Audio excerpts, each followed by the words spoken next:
कभी आपने सोचा है इंसान कितना सिविलाइज्ड लगता है, सूट पहने हुए ऑफिस जाता है, स्माइल करता है, लेकिन अंदर से शायद वो जंगल से भी ज़्यादा डेंजरस है। जोसेफ कॉनराड ने एक ऐसी कहानी लिखी जहाँ एक आदमी एक नदी के रास्ते जंगल के अंदर गया, लेकिन वापस आया तो जंगल उसके अंदर रह गया। आज हम सिंपल वर्ड्स में समझेंगे जोसेफ कर्नाड की पावरफुल कहानी हार्ट ऑफ डार्कनेस को, जो 1899 में लिखी गई थी, पर आज हमें सोचने पर मजबूर करती है कि असल में डार्कनेस कहाँ है, जंगल में या हम सबके अंदर।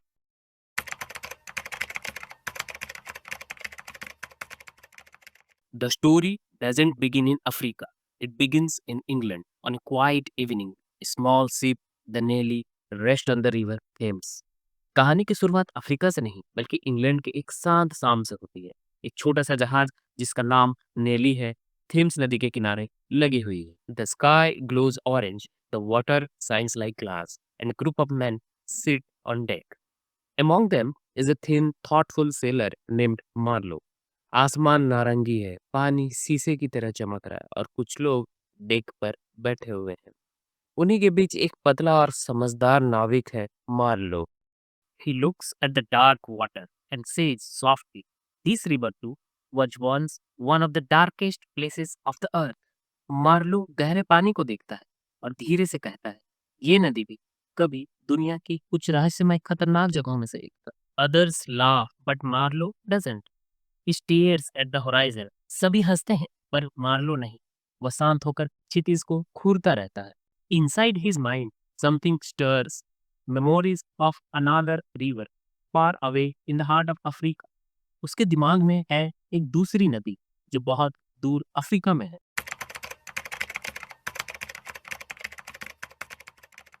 Marlowe was always fascinated by maps.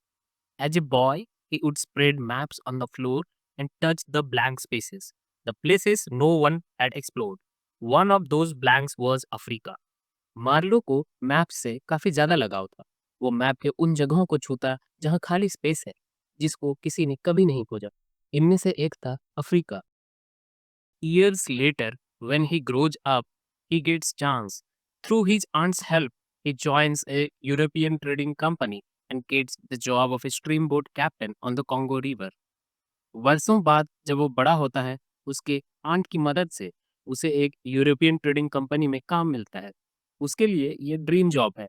उसे अफ्रीका के फेमस कॉन्गो रिवर के एक स्टीम बोट के कैप्टन का काम मिलता है।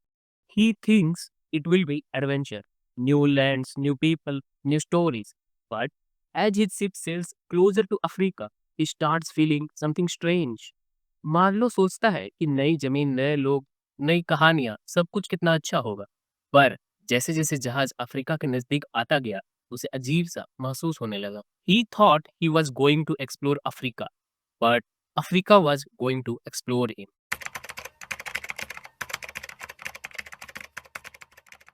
Marlowe steps on African soil and his dream collapses. The civilizing mission he imagined looks like a nightmare. Marlow African धरती पर उतरता है। जो सभ्यता का मिशन वो सोचा था, वो एक बुरे सपने में बदल चुका था। He sees starving workers chained together, breaking rocks under burning sun. White men shouting orders, sitting in shade, smoking cigars. वो भूख से मरते वर्कर्स को देखता है, कड़ी धूप में चेन से बंधे और पत्थर तोड़ते हुए, जबकि गोरे लोग हुक्म चलाते छाया में बैठकर सिगार पीते रहते। He sees a black man dying under a tree. No one cares. The silence of the jungle feels heavier than ever. This is not progress, he thinks. Marlow देखता है एक काला व्यक्ति पेड़ के नीचे मर रहा है। कोई भी इसका परवाह नहीं करता है। जंगल की खामोशी अब भारी लगने लगी है। वो सोचता है ये प्रोग्रेस नहीं, इसे आगे बढ़ना नहीं कहते। Emotions feels him, guilt, pity, anger, but he says nothing. He writes in his notebook, they call it civilisation, I call is robbery with violence. काफी सारे बुरे इमोशंस उसके मन में आते हैं और वो लिखता है, ये सभ्यता नहीं है, ये डकैती है क्रूरता के साथ। Marlowe came here to bring light, but everywhere he looked, there was darkness.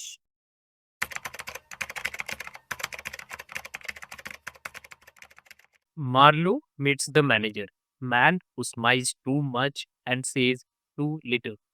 The manager talks about work efficiency, good business and company interest.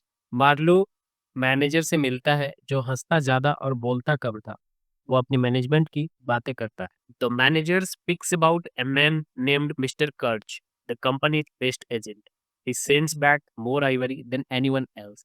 An exceptional man, the manager says.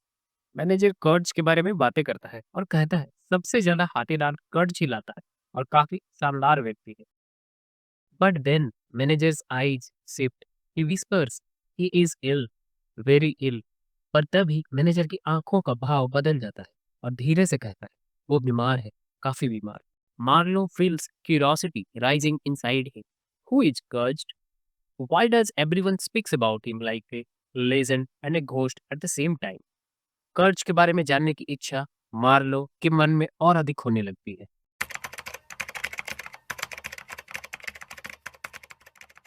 The Congo River twists like a snake through the dense green jungle. Fog covers everything. The sound of drums echoes from far away. Marlow nature के बारे में बताता है कि कैसे Congo river सांप के जैसा लगता है।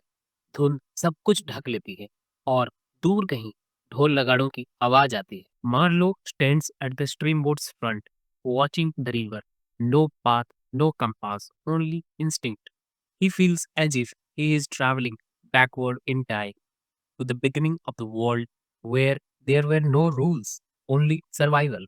मार्लो बोट के अगले हिस्से में खड़ा हो जाता है और नदी को देखता है।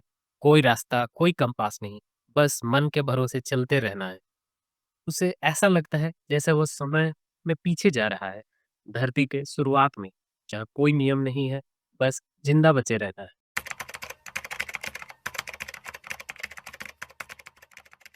As they approach near Kurj Post, suddenly arrows fly from the forest. The air fills with screams. One man falls dead. जैसे ही उनका नाव कर्ज के पोस्ट के पास पहुंचता है, तीरों की बरसात होने लगती है। चारों ओर चीख पुकार मच जाती है। Marlowe's hands shake as he pulls the boat horn. The loud sound scares the attackers away. Boat का हॉर्न बजाते वक्त मार्लो के हाथ कांपने लगते हैं। तेज आवाज अटैकर्स को दूर भगा देती है। When silence returns, Marlowe whispers, "Are they protecting Kurj or warning me to stay away?" The thought terrifies him, but he keeps going on with the urge to meet Kurj. जब सब कुछ शांत हो जाता है, मार्लो धीरे से कहता है, क्या वे कर्ज की रक्षा कर रहे थे या मुझे सावधान कर रहे थे? ऐसा सोच वो घबरा जाता है, पर कर्ज से मिलने की चाह में आगे बढ़ते जाता है।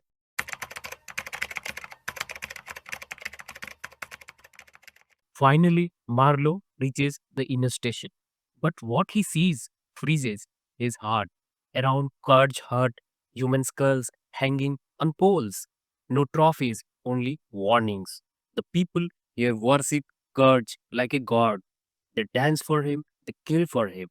अंत में मार्लो इनर स्टेशन पहुंचता है, पर जो वो देखता है उसका मन बैठ जाता है। कर्ज के ठिकाने के बाहर चारों ओर मानव खोपड़ी टंगे हुए हैं। कहीं कोई ट्रॉफी या मेडल नहीं, सिर्फ वार्निंग है। यहाँ के लोग कर्ज को भगवान की तरह पूजते हैं, उसके लिए नाचते हैं, दूसरों को जान से भी मारते हैं। Marlowe meets a thin, wild-eyed man, a Russian trader. He smiles nervously and says, "Mr. Kurz is remarkable. He has enlarged my mind." Marlow एक पतले से आदमी से मिलता है, जो कि रशियन व्यापारी है। वो घबराते हुए, हंसते हुए कहता है, "मिस्टर कर्ज अविश्वसनीय है, उन्होंने मेरा दिमाग खोल दिया है." Marlow asks, "Where is he now?" The man points to the herd, whispers, "Inside, dying." Marlow पूछता है कि अभी कर्ज कहाँ है? वह रशियन आदमी एक झोपड़े की तरफ इशारा करते हुए धीरे से फुसफुसाता है, अंदर मर रहा है।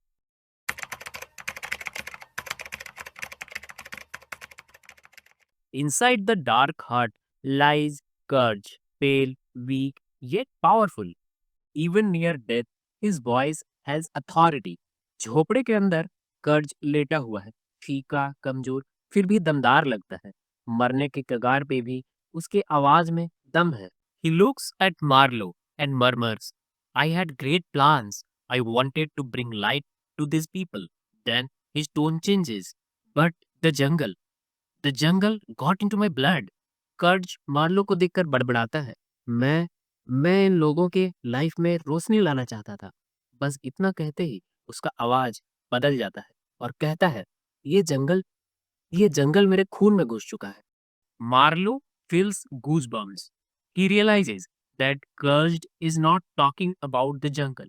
He is talking about the darkness inside himself. Marlow के रोंगटे खड़े हो जाते हैं।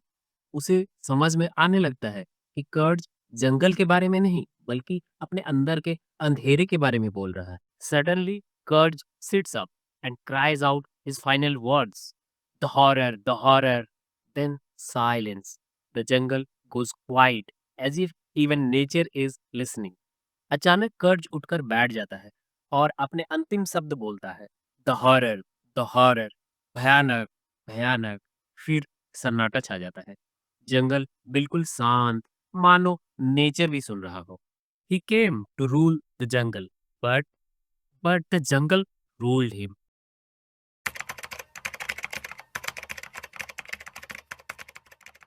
Marlowe takes Kurt's papers and leaves. As the steamboat moves down the river, he feels empty. No joy, no victory, only a heavy truth. Marlow कर्ज के papers लेता है और चला जाता है। जैसे जैसे नाव नदी में वापस आता है, वो खाली महसूस करता है। कोई खुशी नहीं, कोई जीत नहीं, बस एक भारी सच। He looks at the river, calm, endless, and thinks, maybe this river never ends because human greed never ends. वो नदी को देखता है, शांत और अंतहीन, और सोचने लगता है, शायद ये नदी कभी खत्म नहीं होगी, क्योंकि मनुष्य का लालच कभी खत्म नहीं होगा।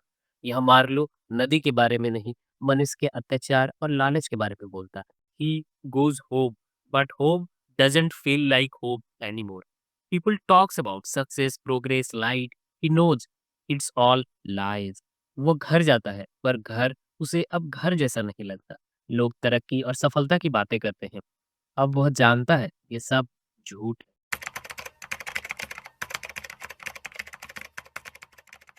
Months later, Marlowe visits Kurt's fiancée. She still wears black, mourning him. Her room glows softly in candlelight. Pictures, flowers, memories everywhere. महीनों बाद मार्लो कर्ज के मंगेतर से मिलता है। वो अभी भी काले कपड़े पहने हुए, शोक में डूबी हुई। उसका कमरा मोमबत्ती की रोशनी से हल्के हल्के चमक रहा होता है। चारों ओर तस्वीरें, फूल और यादें। She says, he was a great man, wasn't he? Marlowe hesitates. He sees her pure faith, her need to believe in Kurt's goodness. She asks, what were his last words? वो बोलती है, कर्ज एक महान व्यक्ति था ना? मार्लो हिचकिचाता है और देखता है उसकी मंगेतर कर्ज को भला इंसान समझ। आगे वो पूछती है, कर्ज के आखिरी शब्द क्या थे? Marlow looks down.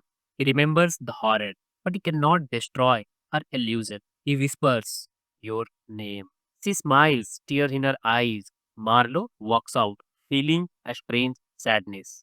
मार्लो का सर झुक जाता है। वह जंगल की भयानक बातें याद करता है, पर वह इस लड़की के भ्रम को नहीं तोड़ना चाहता है और धीरे से कहता है, आपका नाम। उसकी आंखों में आंसू होने पर भी वो मुस्कुराती है। इसके बाद मार्लो दुखी मन से चला जाता है। He lied to protect her light because the truth was too dark to tell.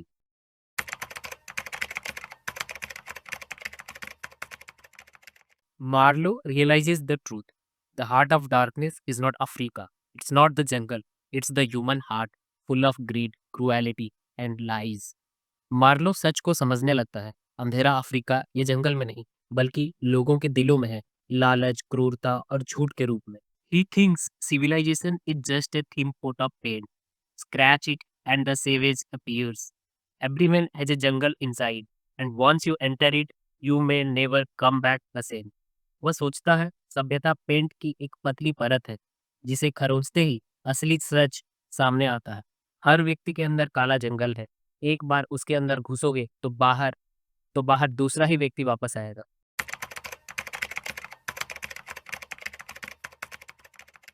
Colonialism. Europeans called it progress, but it was destruction. European इसे आगे बढ़ना कहते हैं, पर ये विनाश है। Human nature. Everyone carries light and darkness. Which one wins depends on the choices we make. सभी के अंदर अच्छाई और बुराई होती है। इनमें क्या जीतेगा हमारे चॉइसेस पर डिपेंड करती है। Hypocrisy, the civilised world hides its cruelty behind good words. सभ्य समाज अपनी क्रूरता को अच्छे शब्दों के पीछे ढकती है। Psychology, when man faces the wild he meets his true self and it is terrifying. जब आदमी जंगल का सामना करता है वो अपने सच्चाई को जान जाता है, जो कि काफी डरावना होता है। Marlow went to find courage, but what he truly found was himself. Heart of darkness हमें ये सिखाता है कि असली अंधेरा जंगल में नहीं, इंसान के अंदर होता है, पावर, ग्रीड और साइलेंस के बीच। अगर आपको लगा कि ये डार्कनेस अफ्रीका तक लिमिटेड है, तो टेस्ट ऑफ द डी अरबाविलीज वाली वीडियो देखिए। वहाँ अंधेरा जंगल का नहीं, सोसाइटी का है।